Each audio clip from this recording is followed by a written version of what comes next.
Podcast Saling Sapa Jalan-Jalan, edisi podcast trotoar, hanya di YouTube channel Taufik Sagwanto.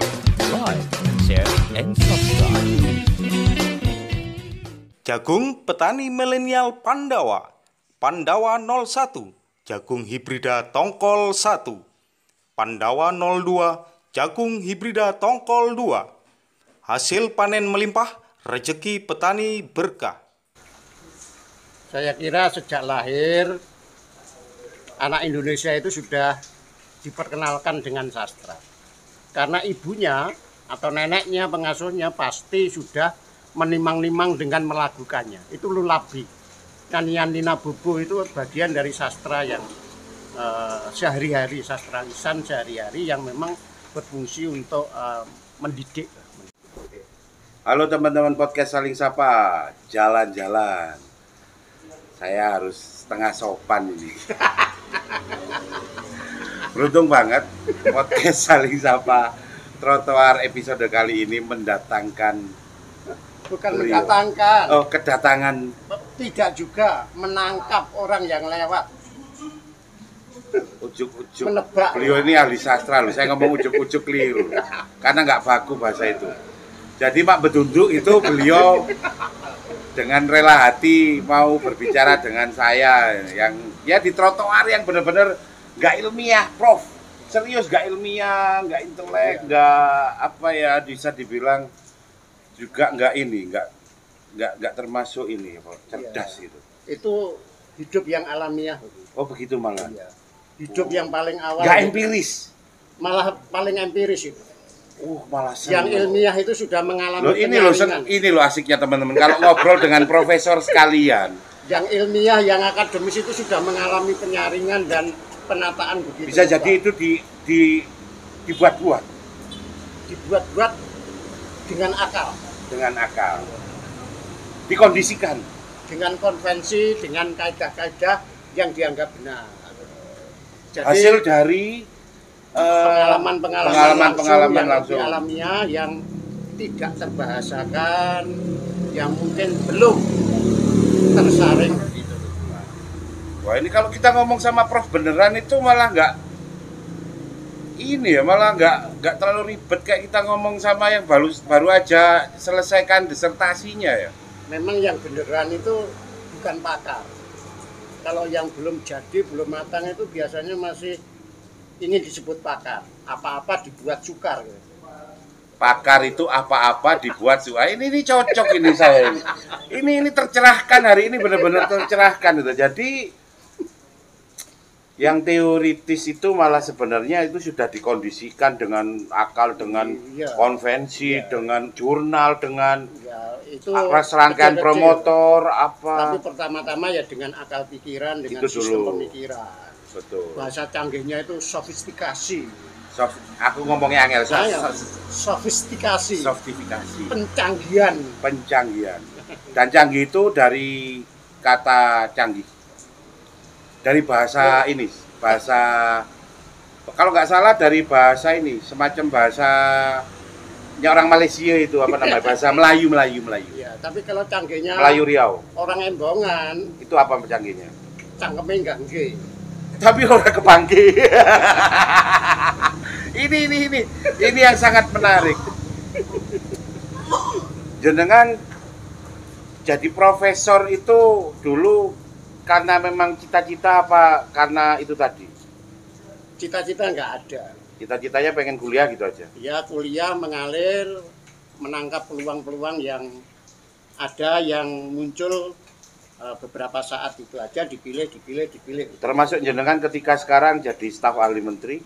Ya sudah selesai. Itu nggak ada cita-cita? Ya tidak ada membantu cita-cita Jakarta, provinsi ya nggak ada.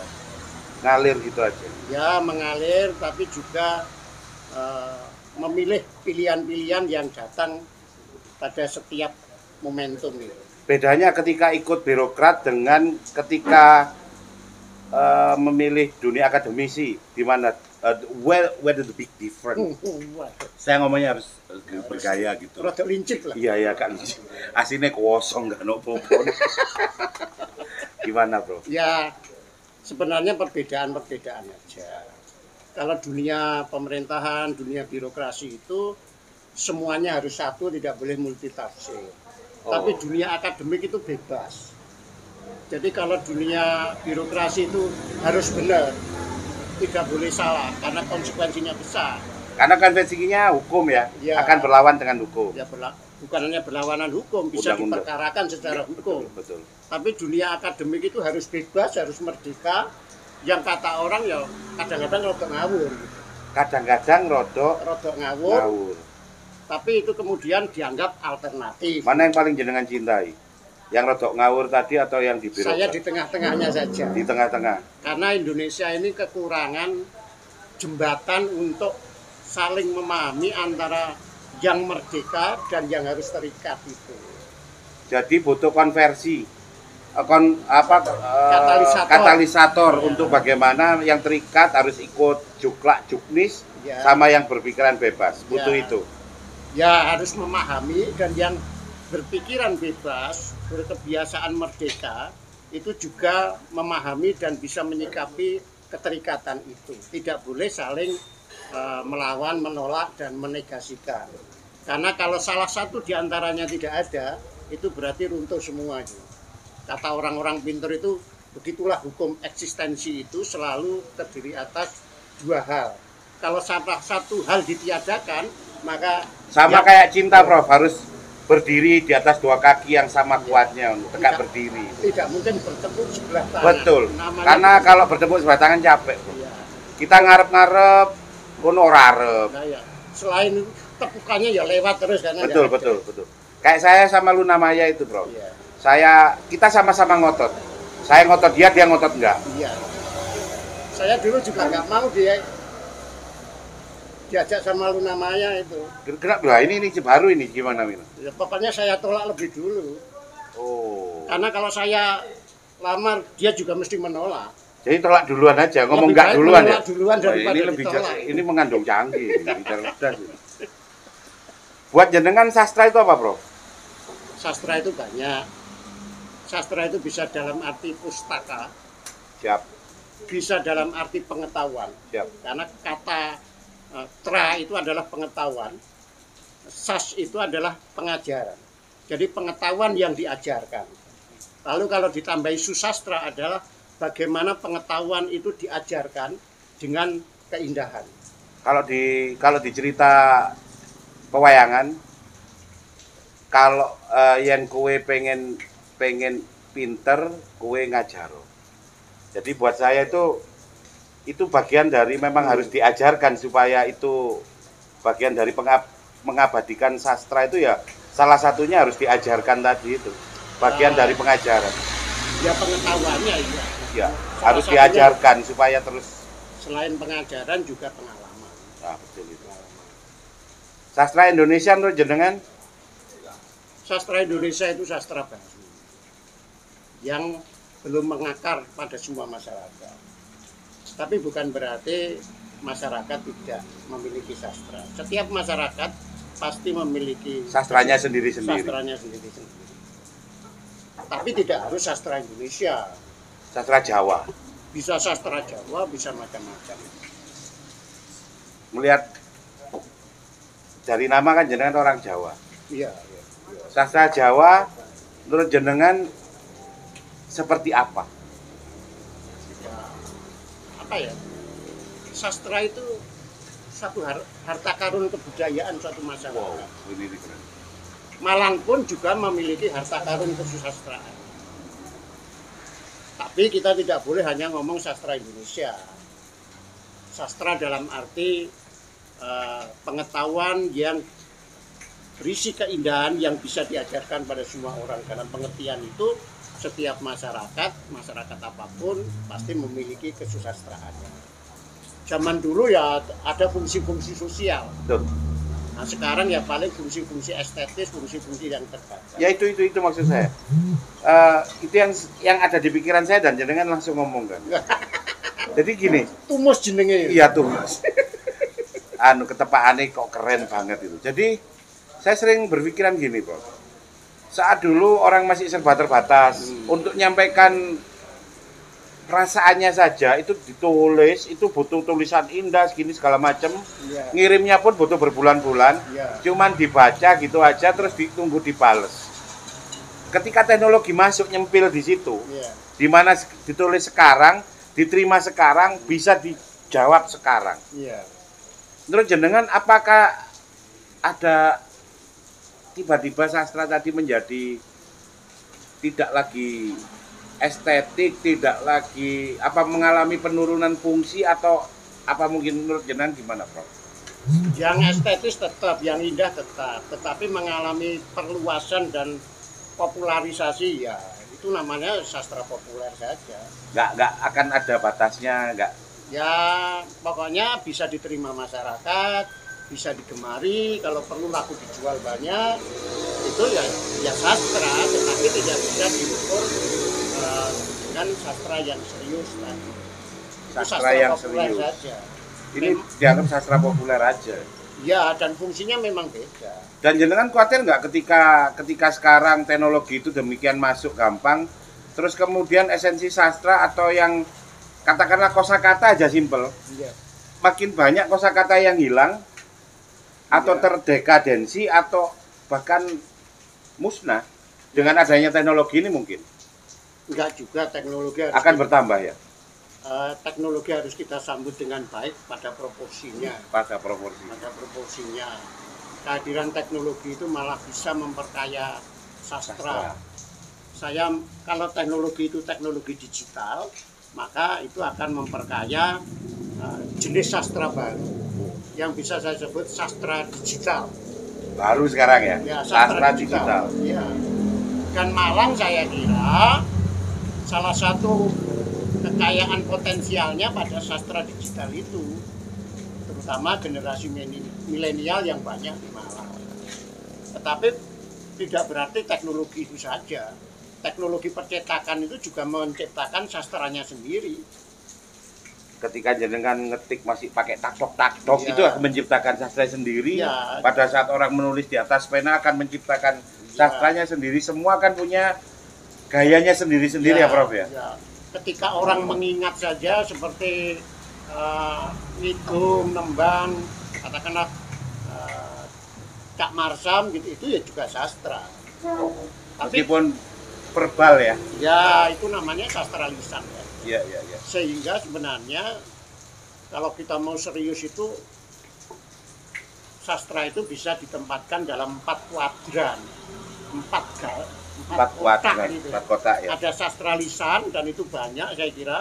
Karena kultur kita agraris, Ya bukan hanya agraris tapi memang kultur kita itu lisan. kultur lisan. Kita lebih senang ngomong-ngomong, ngobrol-ngobrol, jagongan daripada nulis menyendiri gitu. Lalu sastra naskah, manuskrip itu di Malang ini banyak pondok, Betul. banyak misalnya seminari, Iya. katedral, Itu manuskripnya kaya. mesti banyak. Iya. Dan itu juga sastra naskah. Tetapi sastra naskah ini nggak enak kalau tidak disuarakan, ditembangkan. Lalu sastra modern yang salah satu simbolnya Khairul Anwar, patungnya di Malang itu salah satu saja.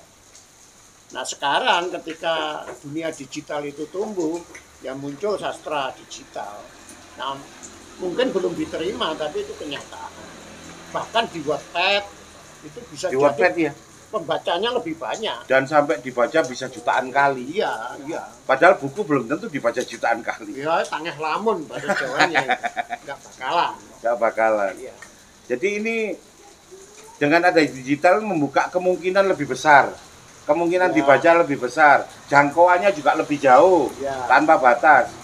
Ya. Tapi jenengan merasa nggak kalau ini adalah puncaknya dari sastra itu sendiri? Enggak juga sastra Akan terus ya. berkembang. Terus selama ada proses-proses mencari yang lebih mudah, Lebih sederhana, baik, ya. lebih unik, ada kegelisahan itu, saya yakin mesti tetap akan muncul sastra-sastra baru. Eksperimen-eksperimen itu pasti akan muncul. Di Malang saja saya kira banyak. Misalnya eksperimen bentuk Teng Sudahyono dan kawan-kawan mempromosikan puisi 3 baris, Ya. nah, kemudian cerpen 3 paragraf, Tapi ini dalam arti sastra yang nomor 3. Yang cetak tadi. Tapi banyak juga di Malang, beberapa ada sastra digital, kombinasi antara teks, misalnya puisinya Khairil Anwar, diberi suara, diberi ilustrasi gambar, atau diberi video bahkan diberi video gerak. Itu sastra digital, karena sudah berbicara tidak hanya dengan teks, aksara, bahasa, tapi iya, dengan gambar, dengan gerak, dengan suara. Ya, dengan suara juga. Itu sastra digital. Akhirnya berkembangnya ke situ ya, Prof ya. Jadi bisa dibilang sastra sekarang tidak hanya bisa dirasakan karena kedalaman aksara, tapi juga sudah suara, audio, video semua dimasukkan. Jadi tidak bisa lagi sastra kita artikan dengan pena, dengan mesin ketik, dengan komputer, tapi dengan pixel-pixel juga. Dengan pixel. Beliau aneh. Membuat saya itu merasa bahwa ini bukan akhir dari sastra, bahwa ketika digital masuk esensinya jadi turun atau apa. Tidak juga. Enggak Memang juga, banyak orang mengatakan akhir sastra cetak, akhir sastra lisan. Tapi justru tidak. Dunia digital itu justru menjadi bunker, menjadi tempat berkubu atau gedung penyelamatan bagi sastra lisan dan sastra cetak itu. Lisan nggak akan hilang karena bisa didokumentasikan. Nah ya itu, justru itulah keuntungan dunia digital bagi dunia lisan, sastra lisan. Berarti ini bisa dibilang habit sastra lisan di kita dengan adanya digital ini malah diuntungkan. Banyak yang terdokumentasi gara-gara ada video. Malah terselamatkan tadi. Betul. Tidak hanya ngomong terus hilang gitu aja. Sakjane ate mati malah urip maneh gitu. Betul. Dalam bahasa Jawanya. Betul. Jenengan kok pribadi produk sastra apa yang jenengan paling favorit? Judulnya atau apa? No, produknya. Senang. Ya kalau sastranya senang semua, sastra digital ya juga senang. Genrenya? Ya, kalau saya sebagai penulis puisi. Poetry. Ya, puisi itu karena bagi saya puisi itu bentuk sastra paling tua yang ada di semua masyarakat, yang pernah menjadi satu medium tulisan spiritual, akademis, dan lain-lain. Lalu bentuknya puisi. Bhagwan Gita, Mahabharata, Ramayana, itu semua puisi awal. Semuanya puisi. Serat Centini, apapun bahkan yang monumental di Indonesia dan dunia, Ilagaligo, kemudian karya-karya Homerus di Yunani, Odyssey, Iliad, semuanya dalam bentuk puisi. Semua mitologi yang ada di dunia yang terbesar semuanya awalnya puisi. Bahkan epos tertua di dunia, Gilgamesh itu ya puisi. Nah, karya-karya lisan, tetapi kalau dituliskan itu bisa beribu-ribu halaman, juga berbentuk puisi. Terlepas dari puisinya itu namanya kakawin, kidung, tembang, guritan atau yang lain. Tetapi yang disebut puisi itu merupakan bentuk sastra tertua, tergantung komunitasnya. Jadi kan tadi nyinggung, maaf sekali, nyinggung Khairil Anwar. Khairil Anwar ini apa sih, Bro? Siapa gitu? Karena beliau hanya meninggal di usia 26, 27, nggak lama. Tapi kok sampai hari ini dibahas, apalagi di Malang. Di Malang ini sampai ada monumennya terletak di jalan yang sekarang lagi dibahas orang, di Kayu Tangan. Dan 22 Juli ini 100 tahun pas. Ya, kalau meninggalnya Khairil Anwar lahirnya kan 27 April. Oke. Dari meninggalnya itu 100 tahun Khairil Anwar. Yang membedakan beliau dengan yang mati muda, terus tak pikir ya emang hidupnya juga agak ekstrim. Kalau sekedar mati muda itu banyak pengarang mati muda itu banyak, dan sudah meninggalkan karya besar. Jadi penulis Serat Centini itu mati muda umur 38 atau 34 tahun. Tapi menghasilkan Serat Centini yang Ya tulisan sampai hari ini dibahas. ya ketua itu kan tim yang menulis. Jadi banyak juga Chairil Anwar juga mati muda karena gaya hidup. Tapi sebenarnya Gaya hidup asik. Gaya hidupnya pelan tentang gaya hidup. jadi kan ada, dalam bahasa sekarang kan ono gaya hidup sehat, gaya hidup sehat. Atau mungkin memang situasi pada zaman dulu itu Membawa dia harus gitu. iya ada dalam bahasa canggihnya wong-wong filsafat itu situasi-situasi batas yang membuat dia harus begitu, tidak bisa yang lain. Dan kita tidak bisa menyalahkan, menghakimi bahwa karena tidak sehat dan seterusnya. Jadi ada situasi batas. Beda konteks juga, Bro. Ya, Kita kan konteksnya hasil karya beliau secara susastraan. ya mungkin sudah cukup gitu. Bagi seorang Chairil, bagi penulis Serat Centini, ya umur segitu sudah cukup. Untuk dia membuat karya Dia besar. membuat karya monumental, legendaris, dikenang zaman, menjadi legasi yang Ya. beratus-ratus tahun yang sudah sampai cukup. hari ini ya, betul. Jadi kita tidak bisa menghakimi itu, karena kita juga tidak bisa mengatakan Yang umurnya panjang pun umurnya panjang itu sebuah berkah, kadang-kadang sebuah siksa dan derita. Nah, di dalam karya sastra sudah banyak itu. Di dalam Ramayana, di dalam Mahabharata dicontohkan orang-orang yang berumur panjang mulai mati kangelan gitu. sampai ada yang kalau di Mahabharata sampai ada tokoh pewayangan yang hanya dia yang bisa menentukan kapan matinya. Dia Bhisma itu Iya, menentukan Bhisma. kapan matinya. Dia, Itu dia kan sendiri. dengan titisan pacarnya. Tapi tidak hanya Bhisma, Anoman itu kesulitan mati. Mulai mati gak ketemu-ketemu, sampai pegel gitu. Kemudian juga Romo Parasu, Romo Bargowo di dalam Mahabharata itu. Mulai mati ini gak mati-mati. Semua kesatria pendekar seluruh dunia dikelilingi 3 kali, diajak bertarung semua kalah saja itu. Sampai dia berpikir Sampai Dewata Gusti Allah ini gak adil, Ya. ngece aku terus. Iya.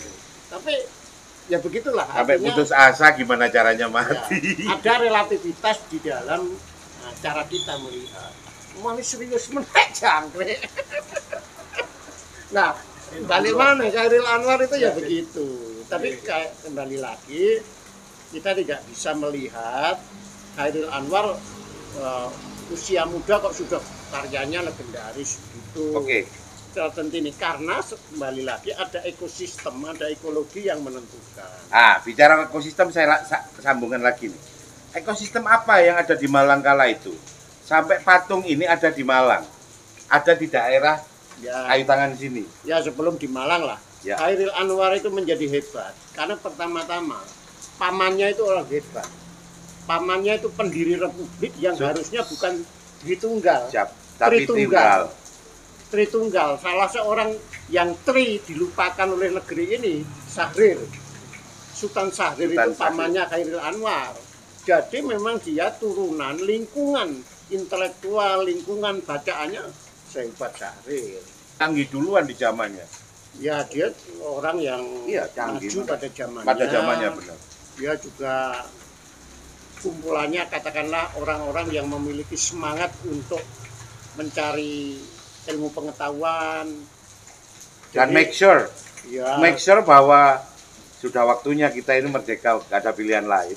nah ya, itu harusnya keren banget. Itu kan konteksnya Chairil Iya. Anwar. Lah kalau di Malang ini kan Kenapa kok Malang ini ada ini?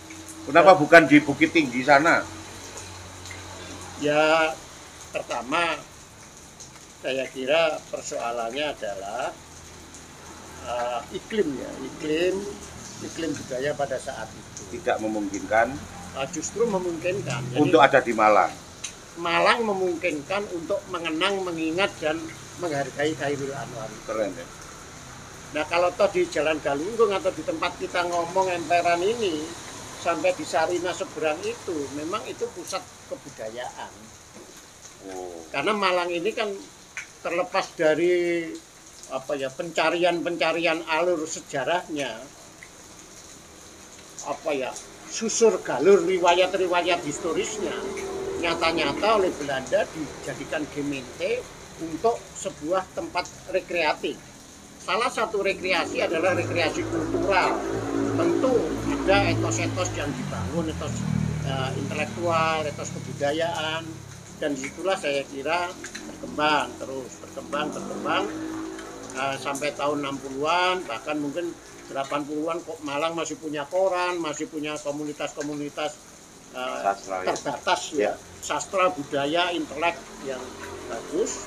Pada tahun 60-an saya kira 50-an itu di wilayah pusat kota yang memang belum luas kota Malang itu sudah memiliki merupakan iklim yang bagus, tempat yang sangat kondusif untuk berkembangnya sastra pada zaman itu. Ya, nah mungkin para seniman, para sastrawan di Malang atau penggemar sastra di Malang itu sangat mengenal Chairil Anwar dari buku-buku bacaan, dari cerita-cerita.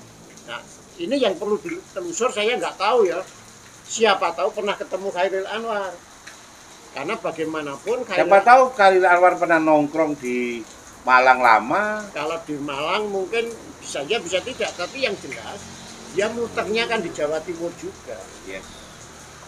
Soalnya Chairil Anwar itu pernah jatuh cinta sama perempuan cewek dari Kediri, dan dia selalu datang ke Kediri naik kereta api gitu. Jadi kan ingatan itu lekat. Bahkan banyak puisi Chairil Anwar yang menurut pengakuan si cewek yang ditaksir tidak mau, dan ada namanya di dalam berbagai puisinya itu berkarung-karung puisinya dibuang, puisi cintanya pada si perempuan itu. Berkarung-karung kayak waduh tuh emang. Loh, ya sering sastrawan besar itu sebenarnya tidak menulis hanya itu. Malah sebenarnya yang tercapture itu malah sebagian kecil. Tapi untungnya mungkin yang terbaik gitu. Tapi menurut saya ini jadi ada garis gitu. Ya. Saya jadi belajar lagi. Ternyata orang-orang sastrawan-sastrawan yang menggambarkan cinta demikian indahnya, itu sebenarnya kalau nggak ditolak dia jomblo. Atau gonta-ganti. Saya nggak bahas itu terlalu berani.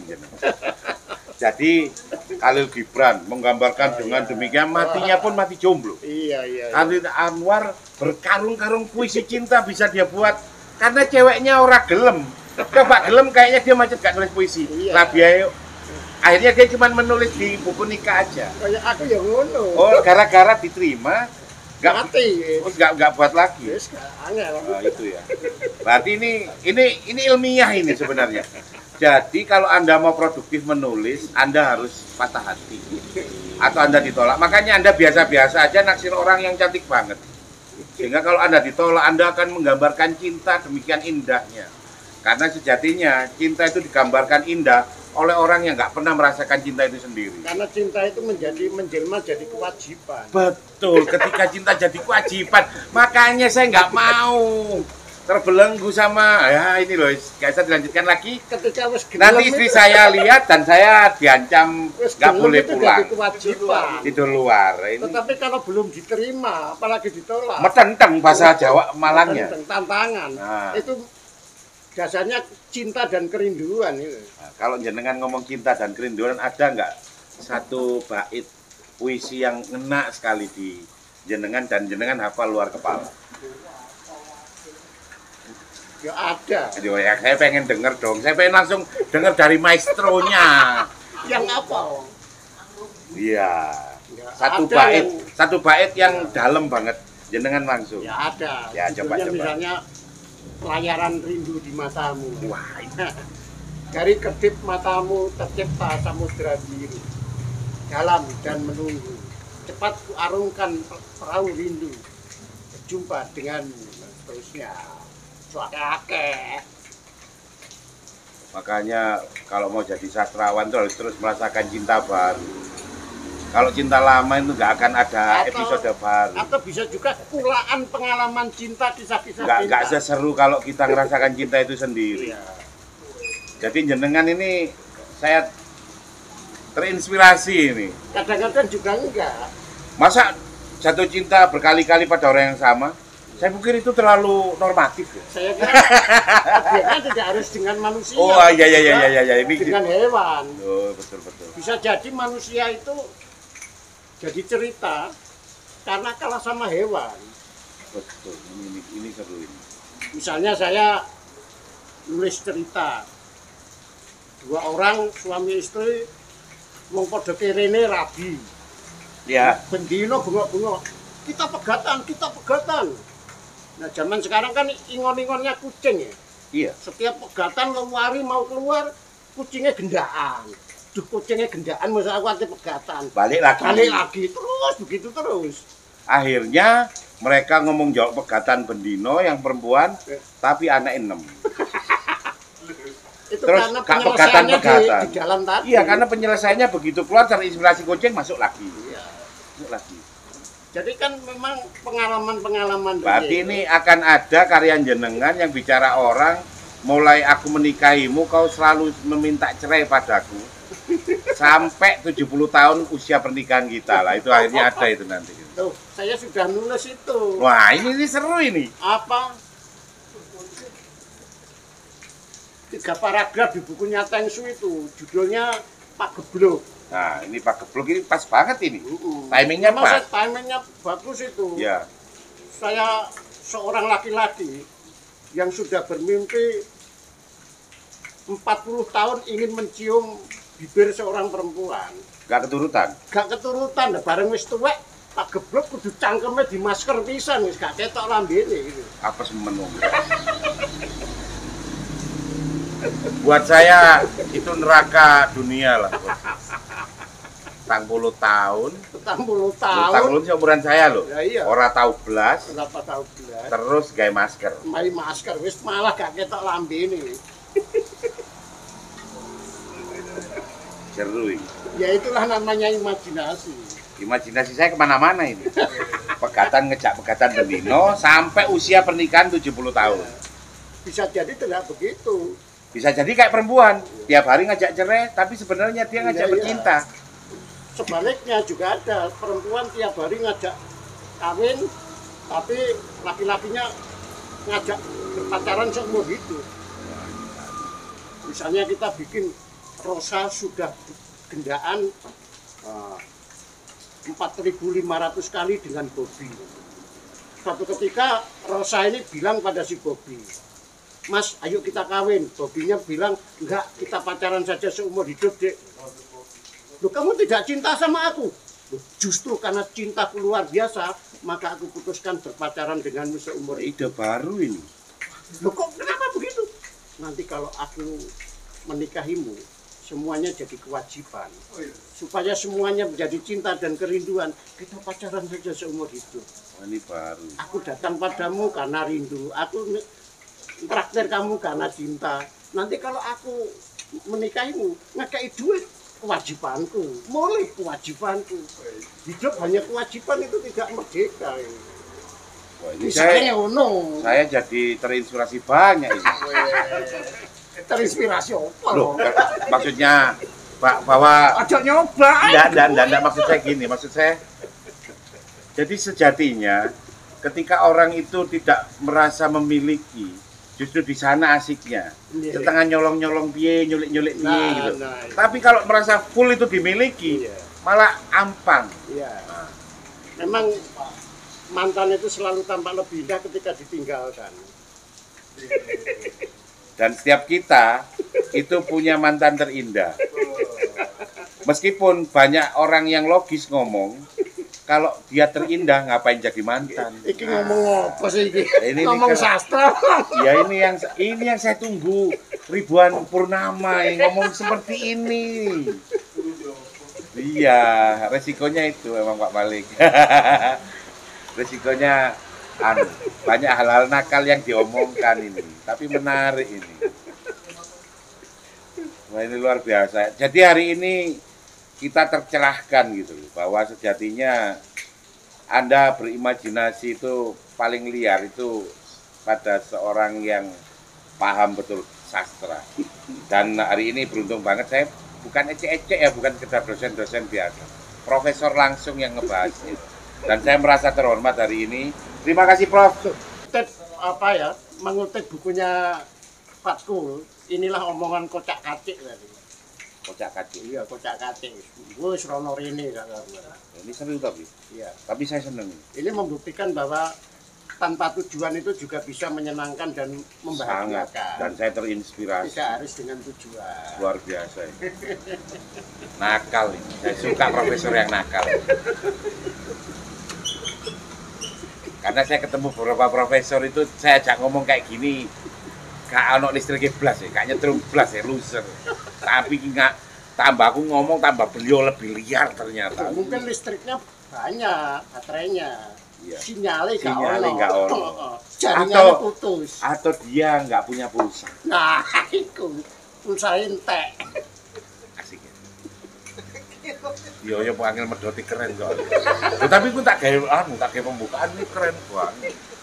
Makasih lo Mas Bobi sudah ngajak beliau. Prekomnya beliau ini, kuratornya. Kurator beliau itu, Prof. Oh iya. Tapi mang disebut Bobi, wah ini tak ketok, tak kira nang KIK, rame. Ribuan kali. Tapi beliau banget itu, kata-kata itu beliau banget. Gak ditutup itu malah nggak indah. Terima kasih wes. Suka nggak suka aku yang bahagia. Bodo amat sama lu semua. Tidak selalu semuanya harus ditutup. Biarkanlah terbuka.